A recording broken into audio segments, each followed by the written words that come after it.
Hello and welcome. My name is Dieter Staudinger. And my name's Reble. And this is day 4. And first off, if you've done all 4 days, congratulations. Because we're going to start today, kind of looking back and especially looking about the physical and the emotional symptoms of a detox. So Rebecca, why don't you start us off with that? So today, day 4 for us, day 4 for you, and well, let's just say it was a little bit of a tough day around here. Actually, this was the toughest day so far. And not because we're hungry, because that actually has gone away, the feeling of hunger. But let's take a minute to talk about the physical versus the emotional symptoms of detox. Now, most people are aware of the physical symptoms like dizziness, tiredness, fogginess, irritability, headaches, for example. Headaches, all of those that we've talked about in previous videos, and we've also have experienced a bit of ourselves over the past 4 days. Not too much though, actually. Today I was hit pretty hard with the emotional side of detoxing. And people don't often realize that the body also stores emotions. Often emotions that people didn't want to feel at the time are stored in the body to come up, and they come up later on.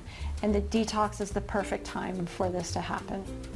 Other times when this happens can be in when people practice yoga. Back bends are heart openers and are notorious for people bursting into tears while they're doing them and not even knowing what is going on. And we've all experienced the physical side of emotions, like when our heart is racing when we're angry, or our breath gets faster when we're scared. Tight jaws, tight eyes, and also notice the clenching of the fist. Like all these are symptoms of anger and other, strong emotions that we're feeling. And when an emotion comes up that you don't want to feel at the time, it gets stored in the body. And during a detox, when all of these things are coming out that the body doesn't want, emotions, they're part of the package too. Absolutely, yeah. So can you talk a little bit what happened today for you? So this morning I experienced some anger and also feeling uncomfortable and upset, and I did burst into tears. So how did you help yourself come out of it? I mean, I understand that you probably didn't know why you were crying. No, I didn't know why I was crying. And I think maybe some of you may have felt some difficult emotions as well, because like we said before, they will come up. They're part of a detox. And so how did you help yourself to come out of it? So it's important to know that it doesn't matter really what these emotions are. I mean, sometimes you're able to look back and see what it is that's kind of triggering them. But it's not really necessary. What is important, and what I found important today, is to realize what is happening. That it's a result of the detox, and to be aware of that, and whatever it is, just to let it go.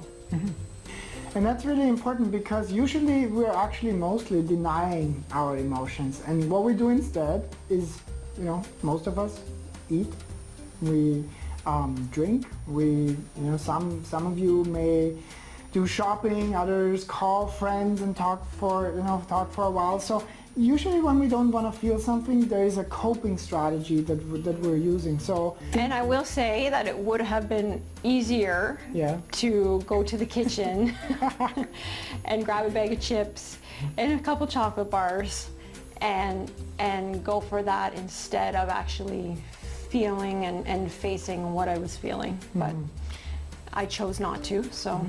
Well, and I think, first of all, I'm congratulating you, but I'm also congratulating you at home, because this is the hardest part of the detox. It's like Rebecca said, we didn't really feel hungry, other than, your mind knows the times when you usually reach for the snack, reach for, and have your breakfast and have your dinner.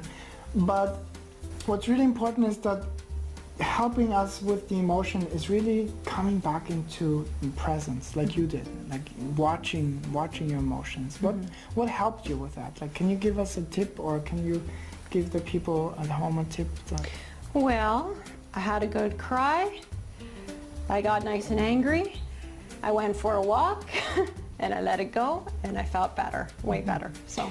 And I think that's really important to point out that, you know, an hour later, you probably felt already a lot better, right? So what the big idea here, the big takeaway is that we are not our emotions. So if we can start with observing them, just like you said, realizing that they're going on, but not identifying with them so fully. So, and know that it's good that they are coming up. Yeah, absolutely. The detox is providing you with the opportunity for them to come up so that you can let them go. Because who wants to put them back in there? Right? Yeah, exactly. And that's really why we're here and supporting you as well, because that they're coming up is actually a good thing.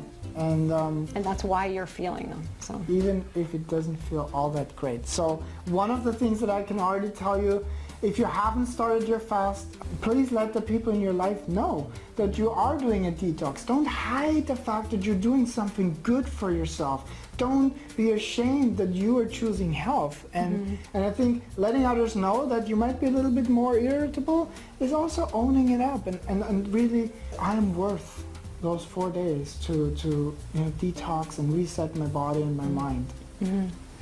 And then there's the naysayers. You know them, right? Those people that say, you're doing what? 4 days of what? And, you know, they may be the ones that come into your lives and say, well, you know, you're feeling this way because you're not getting the proper nutrition, or you're hungry, or it's not normal, by the way. And it's not normal. And you know what? It is normal. And you can hear them say this, but listen to yourself. And that's important to remember. And I can tell you, I'm not hungry anymore.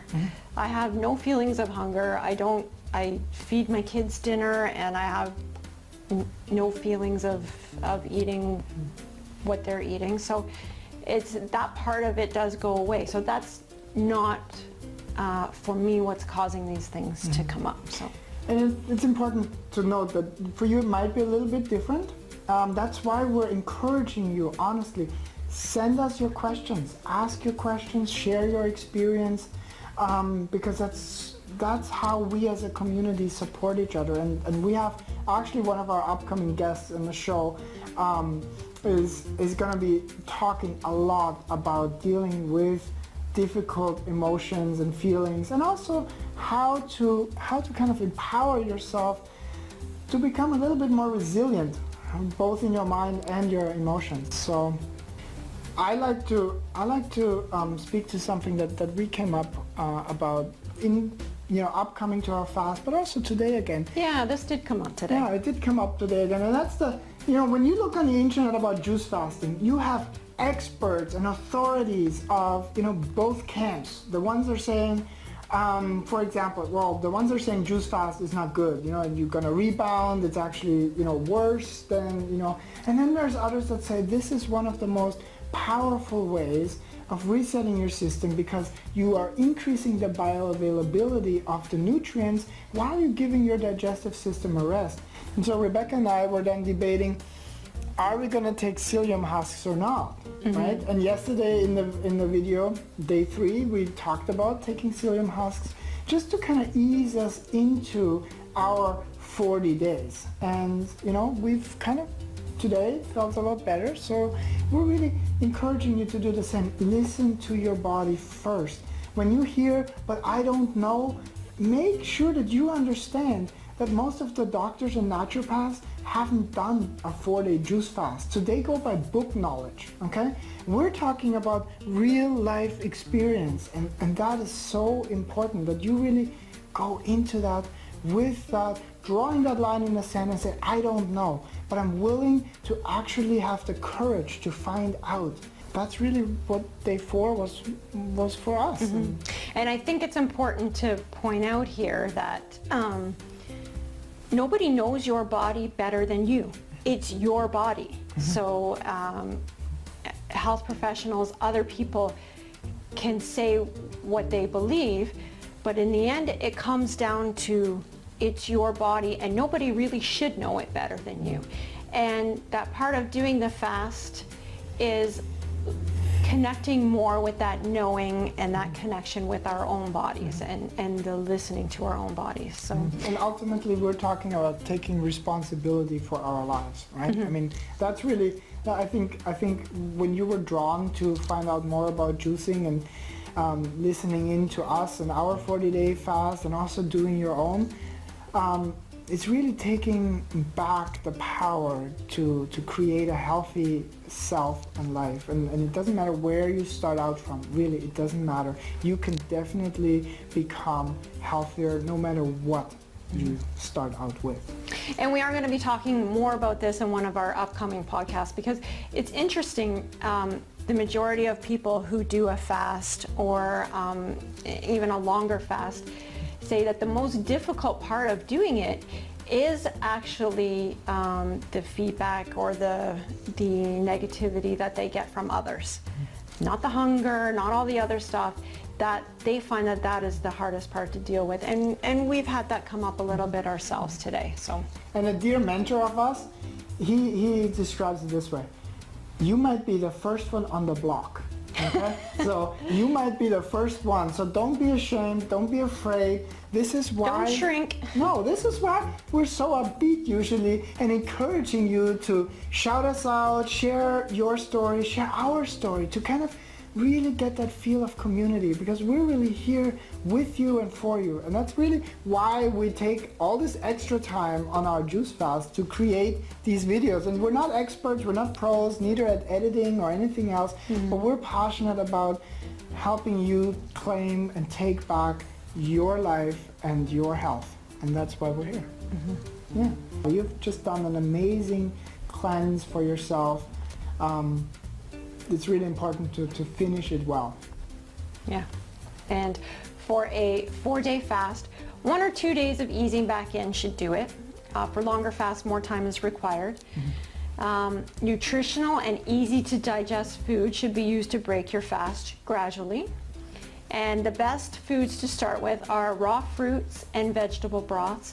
And gradually you can make your way up with unsweetened yogurt, cooked vegetables and soups, raw vegetables, well-cooked grains and beans, nuts and eggs, other milk products, and then we're getting to the meat and anything else.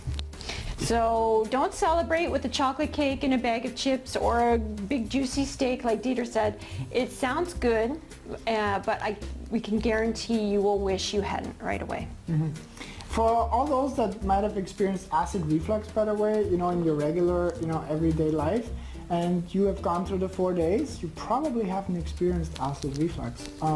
So kind of take note what you're putting into your body and how that affects your body as well. That kind of brings me to pay close attention to how your body reacts to your food, because one of the reasons of doing a detox is kind of like eliminating all the things that can cause inflammatory reactions. We talked, I think, in video 2 a little bit about inflammation and how that is not just in our joints. Inflammation can be in a lot of different parts in our bodies, especially also internally. So really listen to your body and watch for that sensation and that fullness, and stop eating at that point. Start with a small, frequent meal plan, like little snacks here and there, and then gradually progressing into, maybe your regular routine. And even if you're working, don't let that be an excuse, because we will also give some strategies as we go along for people who commute and people who,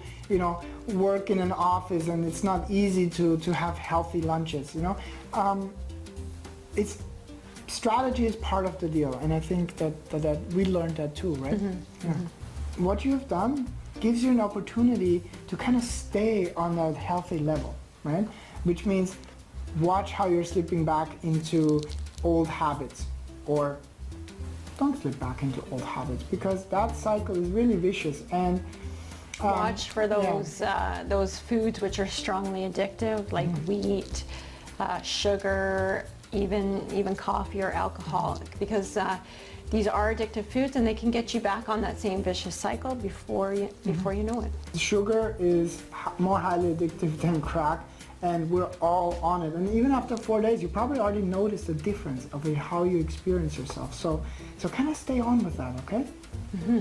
And also, we want to hear from you about how your experience was coming off the detox. So please let us know. Now we're going to go on for 40 days, and it's up to you if you want to stop now or carry on longer. The most important thing, like we've talked about a lot today, is listen to yourself and your body. And don't forget to be smart about it. Talk with your doctor before undertaking a longer cleanse. Absolutely. To end this video, what could be more important than to congratulate yourself? You know, what a huge accomplishment. You literally took a time out of probably the most conditioned part of our life, and that is really eating, right? So make sure you celebrate, but like Rebecca said, not be chips and chocolate. Make sure you celebrate by being good to yourself. If you've done it with your partner, make sure you guys are, really kind of speaking also about how it was, how to have gone through this together. That's a really important. Take the time for that. Rebecca, any last words for those brave souls that did 4 days? Congratulations. I'm so proud of you. Absolutely. And watch out for more from us. Please follow us. And all we can tell you is that the podcast, it's just starting. We're gonna have some great people on there. So please check it out. Check us out on iTunes. And like Rebecca said, please join us on Facebook and leave us a comment and help us along get through our 40 days. Yeah. So congratulations. Thank you for watching and doing the cleanse, and we will definitely see you soon.